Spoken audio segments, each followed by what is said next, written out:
Good morning. कसे आहात सगळे? Welcome to Diksha's mini vlog. आज सकाळी लवकरच आवरलं आणि नंतर निघालो होतो आम्ही मंदिरामध्ये जायला. दर शनिवारी ना मी मंदिरामध्ये जाते हनुमानाच्या.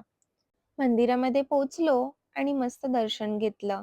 गर्दी नव्हती म्हणून मग आम्ही थांबलो थोडा वेळ तिथे. पक्ष्यांचा मस्त चिवचिवाट येत होता सकाळी सकाळी कानांवर. छान वाटतं अशा वातावरणामध्ये. कामं काय दररोजचीच असतात सगळ्यांना. गाडीमध्ये येताना यांचे पैसे दिसलेले, मग ते ढापले. बायकांचा आहे ना जन्मसिद्ध हक्क आहे पैसे ढापणे नवऱ्याचा.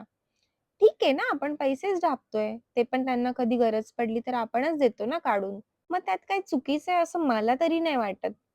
आणि तसं पण ना आता Google Pay, PhonePeचा जमाना आलाय. त्याच्यामुळे कॅश जास्त कोण काही ठेवत नाही. मग कधीतरीच पैसे ढापायला भेटतायत. मग तो चान्स पण आपण का सोडायचा असा विचार आला माझ्या मनामध्ये. मी ना आठवडाभराचा भाजीपाला एकत्रच घेते. मग तो खराब नको व्हायला म्हणून मी Mishoवरून बॉक्स मागवले होते हे 6.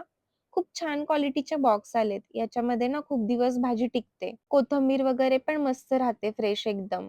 आणि मेन म्हणजे हे बॉक्स ना ट्रान्सपरंट आहे. त्याच्यामुळे आपण कोणती भाजी कोणत्या बॉक्समध्ये ठेवली ते लगेच दिसतं. सकाळी-सकाळी आपल्याला शोधाशोध करायची काही गरज नाही लागत. सगळं आवरलं, जेवण वगैरे केलं. भाज्या पण लगेच फ्रीजमध्ये ठेवून दिल्या.